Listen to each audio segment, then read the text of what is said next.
Is Ryan Day actually coaching for his job? Yes and no. We need to talk about what that means and really speak to the headline. And I'm going to get into this with some historical data and really try to bring you along if you are not an Ohio State fan, but a college football fan, because I think this is you too in this age. What's up, kinfolk? It's RJ Young. I am not on a step mill. If this is your first time watching the #1 college football show, please subscribe to the channel, ring the bell, and like this video so you don't miss any of the segments that we upload here. We're really good about staying on top of the news. We like to talk about college football all the time. And every now and again, you get a segment like this, which is me tending to write something down and think about out loud, and then take it into the shower, and then take it on a drive, and then take it on the bike, and then bring it back to writing, and then sit in front of this microphone and that lens and talk to you about what I think is most important about the topic. And the topic has got to be Ohio State and what it means that they are playing Tennessee on Saturday night in a college football playoff first round game, given what Ryan Day has done and not done at Ohio State. So a way I like to put this is, when you are talking about Ohio State football, you are talking to the largest fan base in the entire country. We actually have data to support this. Samford and AL.com did a study in 2023 taking a look at whose program has the most fans among college football and where the regions were. It's a really interesting breakdown. But at the top of the list was Ohio State, and it's not even close, right? So to make an Ohio State segment is to be talking to most of the largest college football fan base in America. 6.151.18, or 6,151,180 people claim to support Ohio State. And then the second best program is nearly 2 million behind. That's Michigan at 4.4 million. And then Penn State at 4 million. You can sense a trend here, right? All three of these teams made the college football playoff. Some of this has to do with brand name. Some of this has to do with the sheer amount of people that support it. But more than that, it's about how much money they are willing to put into winning college football games. And Ohio State has made that the brand. That's who they are. That is who they've been for a very long time. Not unlike Oklahoma, not unlike Alabama. They exist to win football games. Matter of fact, shout out to Jake Trotter, who got this one. Since 1951, Ohio State has won 78% of its games. That's the best number in the entire FBS. 78% of the time, Ohio State wins a football game. You take that even further. Ohio State has played just 3 losing seasons since 1951 and hasn't played a losing season since 1988. John Cooper. We'll get to that in a minute. Ohio State has also won 10 games or more in 19 of the last 22 seasons. And then we can start talking about Michigan just a bit after this. But I want to really put that into context. When you win as often as Ohio State wins, you are right to believe that that is your homeostasis. That is par for the course, as they say. That is break even. That's 6-6 for most people. 10 wins is the minimum for being at Ohio State. And if you don't do it, it's DEFCON 3. Okay? They don't give you a whole lot of time to figure this thing out because they believe at Ohio State we have built a machine that will run. And we can find almost anybody to run it, and it will run for the most part to get us 10 wins. John Cooper really had a great career at Ohio State. Has the second most wins among any Ohio State head coach. However, you look at his record against Michigan, he's 2-10-1. That's not going to cut it. You can't lose to Michigan, right? Doesn't matter that you could win a Rose Bowl. Doesn't matter that you put together national championship caliber teams. Doesn't matter that you had a Heisman Trophy winner in Eddie George. We built the engine. All you got to do is drive the car. And if you drive the car into the wall, or dare I say finish second to Michigan, we got a problem. So from 2001 to 2019, Jim Tressel, Urban Meyer, and really Ryan Day understood the assignment, right? Beat Michigan. Matter of fact, from 2001 to 2019, Michigan managed just 2 wins against Ohio State, 2004 and 2011, right? Of course, 2012, they go undefeated and don't get to play for a national championship, but everybody knew what time it was, and that team won a national championship in 2014. Now, on top of all this, remember, I just said they lost 2 times between 2001 and 2019. Ryan Day has lost 4 times in a row to Michigan.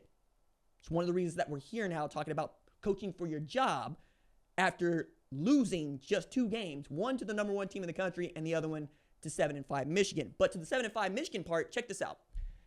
Jim Tressel's first year, I keep forgetting about this, and I need to make this point clearer more often. They finished 7-5, right? When the dude from Youngstown got over to Ohio State. But they beat Michigan. And as Jim Tressel put it, everybody was happy. The team wasn't, but they were. Because, yeah, we don't want to be 7-5 and don't get used to that. But you did beat Michigan. And Jim Tressel has a really great record against Michigan. And that's one of the other reasons why Jim Tressel is thought of as so great at Ohio State, let alone he won a national championship, had a Heisman winner himself in Troy Smith. You get where I'm going here. Somebody somewhere is going to get you the players you need. All you got to do is not wreck the car. And even John Cooper said, you're going to win damn near every game you play if you don't make any stupid mistakes, any stupid blunders. Well, one of the blunders was the offensive game plan against Michigan in November. They kept running the football into the teeth of one of the best fronts in all of football and not exploiting the huge advantage that they had on the perimeter with Jeremiah Smith, Emeka Egbuka, and others. But to the Emeka Egbuka part, some of this I think has got to go back to players. Because this is a group of seniors, 4-year players, who have won absolutely nothing in as far as a big game. Jack Sawyer hasn't done this. JT Tuimoloau hasn't done this. Emeka Egbuka hasn't done this. Travion Henderson hasn't done this. We can keep going down the line. We can go through everybody, and we can say none of you have won a big game when it absolutely positively matters. Big games being college football playoff semifinal, Ohio State, Michigan, or a Big Ten championship game. Those are the marks for success at Ohio State. Yeah, because you hit those marks, you're probably going to get paid a lot of money. You're probably going to be a first-round draft pick. You're probably not going to have to buy another drink in the state of Ohio ever again, but you have to hit those marks. And if you don't, everybody knows it and everybody reminds you of it.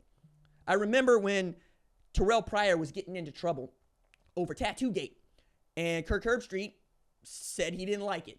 Kirk Herbstreit, who played quarterback at Ohio State. To which Terrell Pryor said, did Kirk Herbstreit beat Michigan? Okay. That's how they keep score up there. Is it the best way to keep score? No, especially now, because we have more folks like myself who can give an opinion that other people can support in this deep Ohio State fan base where you have factions of people that want Ryan Day gone, that want you to remember that he's 66-10, that losing to Michigan isn't the end of the world, but it is close to the world's end. All of those things, right? You have people that represent those different folks. Myself, I try to be 100% objective in my view of what's going on, right? But that doesn't mean that I'm a robot. I have opinions about these things. They're just not opinions that are going to suit somebody just for the sake of suiting somebody. They're going to suit me, right? Because I have to live with me. And I think that part is where I talk about Ryan Day, and I think I'm going to get the most pushback. At some point, you have to understand that it's going to be runs. It's going to be, you're going to win 10 games, you're going to lose 4 in a row to Michigan. It's going to happen. Is that the reason to move off the guy that you have or to give him a hard time? Not necessarily, right? I tend to believe that when you get to the place that Ryan Day has got to, you get to the place that I've got to. You are self-motivated. You are your own worst critic. You are staying up late at night thinking, I do this often. I could have done that segment better. I should not have missed that fact. I should have prepared in a different way. But the effort is always going to be there. And I don't think that that is lacking at Ohio State at any point. The effort is there. It's where you're putting the effort. That's the thing. So what will you say about Mack Brown at Texas? Because you're the head coach at Texas, you're going to get the cream of the crop. You just got to nail your talent evaluation. And if you do not nail your talent evaluation, it's going to show up in national championship, Big 12 championship games, right? For instance, Mack Brown had an opportunity to get Robert Griffin III, Johnny Manziel, and Andrew Luck and passed on all 3. Who he did end up getting was Tyrone Swoops, David Ash. You get what I'm saying here? We're going, Case McCoy. We're going through this thing, and we are saying he could have had great when he had good. Well, he thought he had great. I mean, this is also a guy that didn't fumble the bag when Vince Young came up, or Cedric Benson, or Ricky Williams. We keep going through this. You're gonna win some, you're gonna lose some in the recruiting, but you got to win the ones that you get. Like, that's the thing. If you know that you lost Andrew Luck to Stanford, but you went and won national championships, nobody cares. You get to let that one go. Nobody gets to go, ooh, Andrew Luck, you let him leave the state. RG3, you let him go to Baylor. Johnny Manziel, you let him go to A&M. Nobody does that if you're winning championships. That is also what Ohio State is up against, especially if you look at their quarterback recruiting over the last 5 years. You've had Kyle McCord. You've had Justin Fields. You've had CJ Stroud. You've had dudes who are absolutely good at this. I mean, Kyle McCord has thrown for more passing yards this season than anybody else, and he's at Syracuse, right? He beats Michigan. He's probably not at Syracuse. He's probably starting quarterback at Ohio State right damn now. Devin Brown was one of the better players coming out of high school. Can't really figure it out at Ohio State. Goes in the transfer portal, right? Remember, Tate Martell was Max Preps Player of the Year and National Gatorade Player of the Year. Ended up figuring out pretty quick that guy can't get it done, so you go get Justin Fields, right? You've been able to hit at quarterback in a way that many people are envious, and you should be, because you have what you need to go win. It's, are you deploying the right player at the right time with the right package, with the right play call? And that is where the margins are so slim and where they are so thin. So when you're playing against Tennessee on Saturday, you're already up against people remembering and never letting go the 4 consecutive losses to Michigan when you only lost twice to Michigan from 2001 to 2019. You're also dealing with the largest fan base in the entire world for college football. It means that the eyes are always on you, and there's always something to improve. And even going undefeated is not necessarily going to save you in most years. I also think how we talk about the guy who's got the second best winning percentage of any football coach at Ohio State is not about the winning percentage. It's not about winning 10 games. Other metrics that other coaches would love to have. It's how many times did you beat Michigan? How many times did you lose? How many Big Ten championships did you win? How many national championships did you win?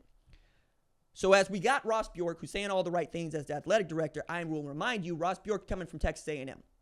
And at Texas A&M, not only did he fire Jimbo Fisher and find the damn near $80 million to get him the hell up out of here, he hired the next guy in Mike Elko and then left to go to Ohio State, where Gene Smith had been Ohio State athletic director, I think since like 2005, who's renowned. Like, Gene ought to be in the College Football Hall of Fame for the things he's done. But even he is going, the tenor's just different now. And that mess at the end of the Ohio State-Michigan game where you had to have law enforcement out there with pepper spray to break up fights, that is indicative, I think, of where the fan bases are too. When you have this much noise around one game, and it was the most watched football game all year by anybody, you're going to have some spillover. You're going to have some things that you would rather not see. You're going to see emotions get the better of everybody. And now, Ohio State is dealing with, if you get beat by Tennessee, you will have suffered back-to-back losses, which is not a thing at Ohio State. It's simply not.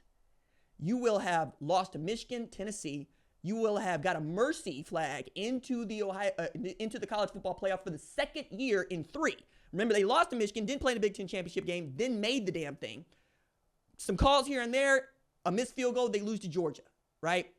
They win that game, playing for the national championship. They probably beat the brakes off of Texas Christian. Then you also get the pass into this one where you got a 6 seed playing a 7 seed, and you get the home game against a Tennessee team that probably feels like it's a better football team.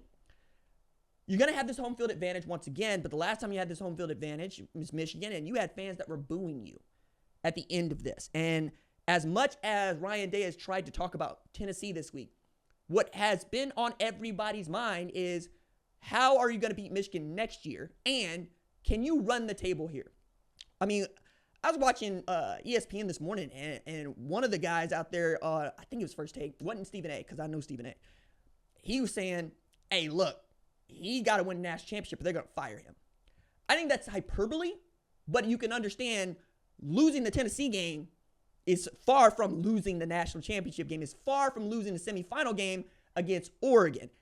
That's where you're at right now. You have to win on Saturday. You have to give everybody reason to believe this is going to get better with a win. Back-to-back losses is going to be really hard to stomach for an entire 9 months.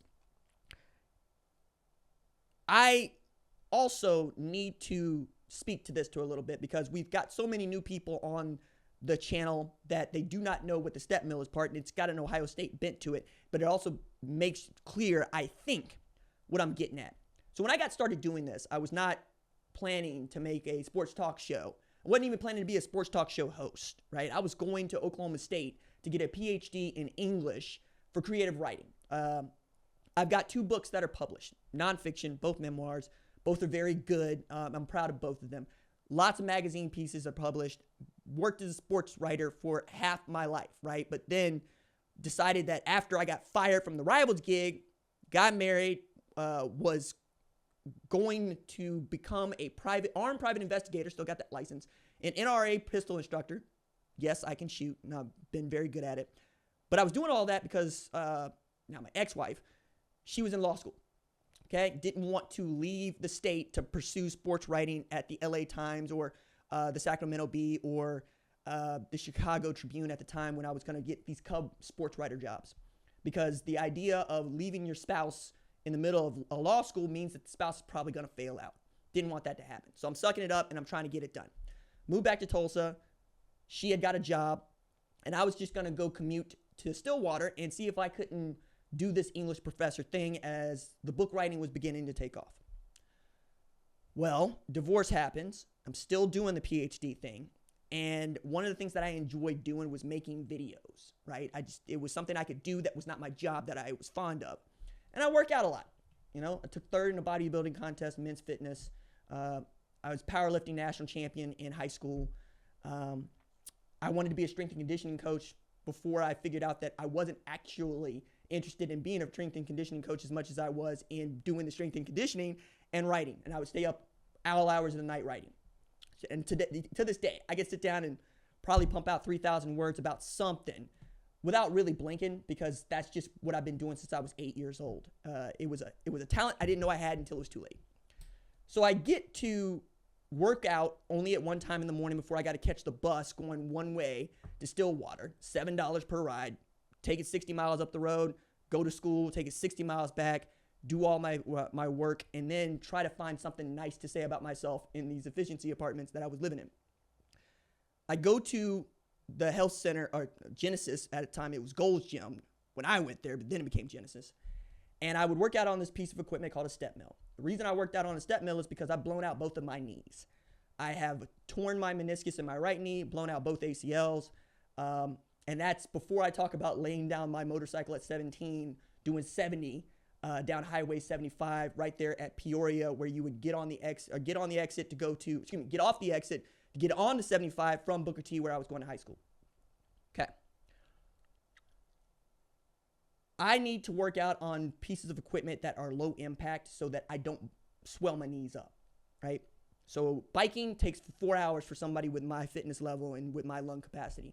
I needed to do something that was going to wear me out in a short amount of time. So a short amount of time became a longer amount of time, because it's not uncommon for me to spend 2 hours on a step mill just working out and doing my work, as it were, reading, catching up, all these things. But I would make videos using my iPhone on this piece of cardio equipment.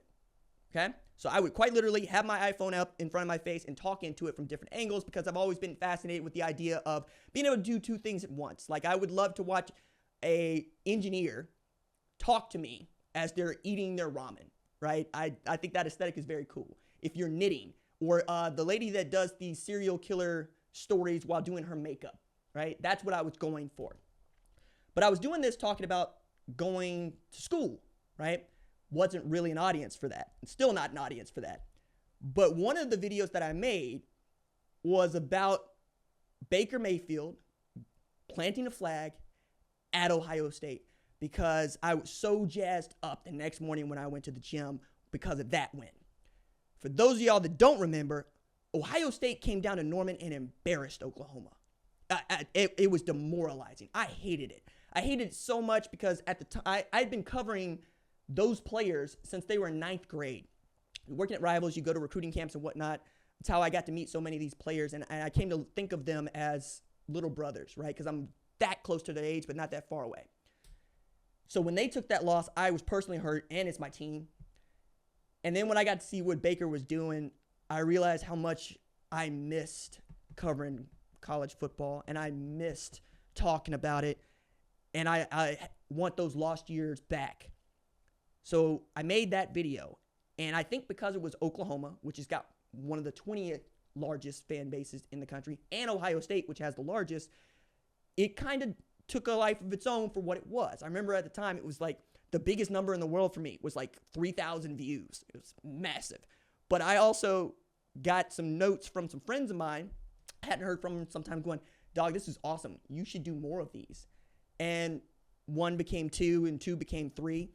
And along the way, a couple of people that were very early adopters of what I was doing before I knew what I was doing would donate money to me to get better equipment. Because I would moan and complain about being on iMovie and how it crashed, using my iPhone and how I didn't really like the setup I had, this crappy tripod, having to record these things out of the corner of my bedroom.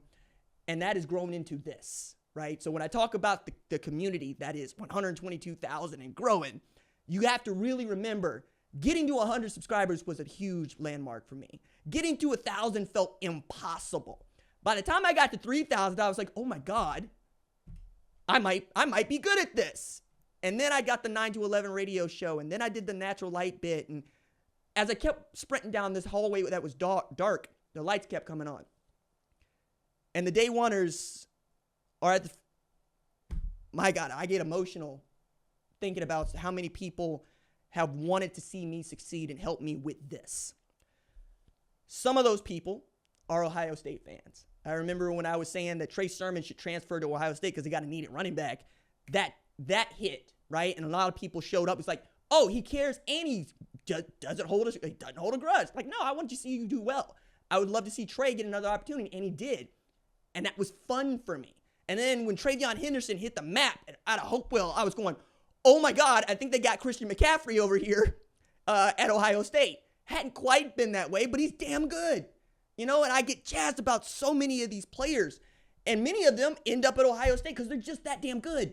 You know, I remember talking to Jordan Hancock on this show. And at the time, you know, I'm chopping it up with him about being from North Gwinnett. You know, Barrett Carter is another example of this. C.J. Stroud, Justin Fields, two dudes that I got so much heart for. You know, Justin Fields' dad helped get me the gig I got at Fox. I went swinging for the fences trying to write a Justin Fields profile, and that dude picked up the phone because he watched the show. You know? C.J. Stroud's mom. Oh, man, Miss Stroud. She was so kind to me. You know, talking on the phone, wanting me to understand her boy, wanting me to understand their story, and trying to make sure I did it right, and I wanted to get it right. And it's one of the best pieces that I've ever written at Fox, both about Ohio State quarterbacks. I think all of that is important when you're talking about what's on the line on Saturday. I do have a vested interest in these players. There's a couple at Tennessee I got a vested interest in. I want to see them be great. I want Ryan Day to win a national championship because I don't know that anybody's ever going to feel the kind of pressure that man has felt. And I don't want it to be for nothing. And I'm sure Ohio State fans feel the same way. You want a national championship. But I wanted to talk about this because the standard is the standard, right? When you get a Yankees gig like this one at Ohio State, you got to give it your best, and your best might not be enough. And you have to be honest about that. So the one thing that I want from Ohio State on Saturday is to leave nothing. Leave nothing to chance. Just go after it. And if you are out there on the battlefield and it ain't going your way and it is your time for the Valkyries to come get you, know that they are going to come get you because you gave everything you have. There is no greater sacrifice, there is no greater feeling than knowing you are spent. That you did everything within your power to get it done. I want that for you, Buckeyes. I do.